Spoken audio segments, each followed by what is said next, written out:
Good afternoon, children. We know that man is social by nature, and hence interaction and communication between human beings is quite natural. In fact, it has become unavoidable.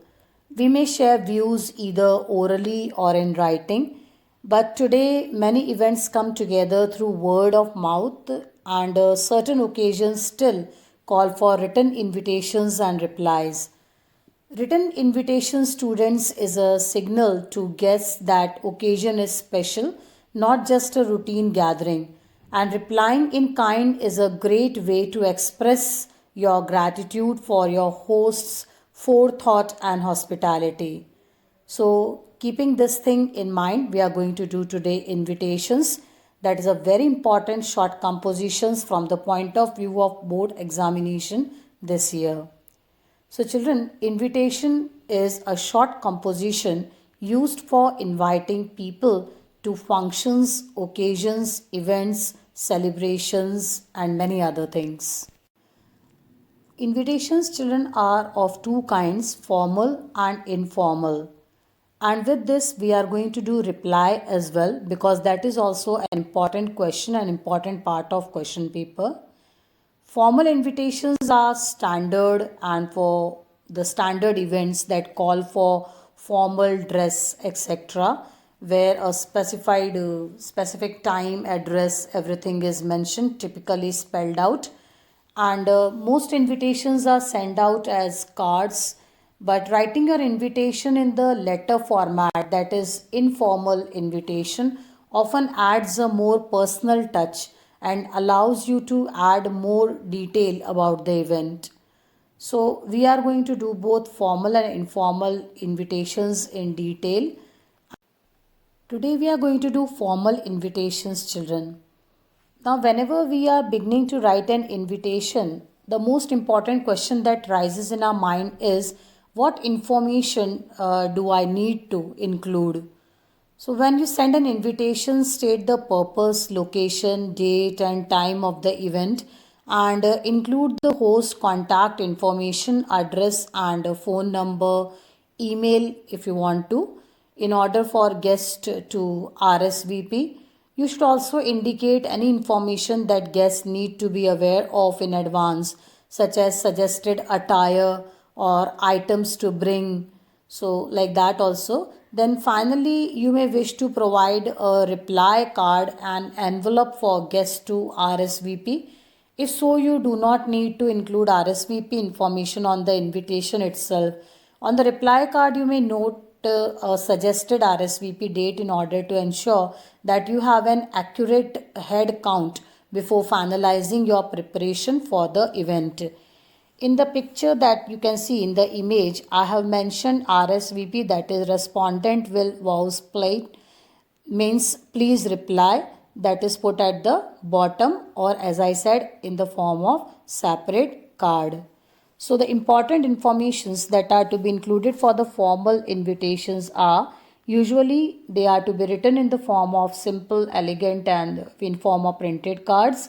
Then written in third person, example, Mr. and Mrs. so and so request the Binnigan presence, etc. Then avoid use of abbreviations, only RSVP as I said that can be used and that can be written in the left hand corner at the bottom. Then the subject matter is written in the center setting. Different size fonts can be used to convey the message or to highlight something if you want. Then details such as address, dress code or any other instruction that are written at the bottom to the left or right as per convenience or per choice. Then the most important thing is for the social invitations, you may follow modified block format and omit the recipient address. Now coming to the reply to the formal invitations, children. As I said that some invitations have enclosed cards for the guests to reply.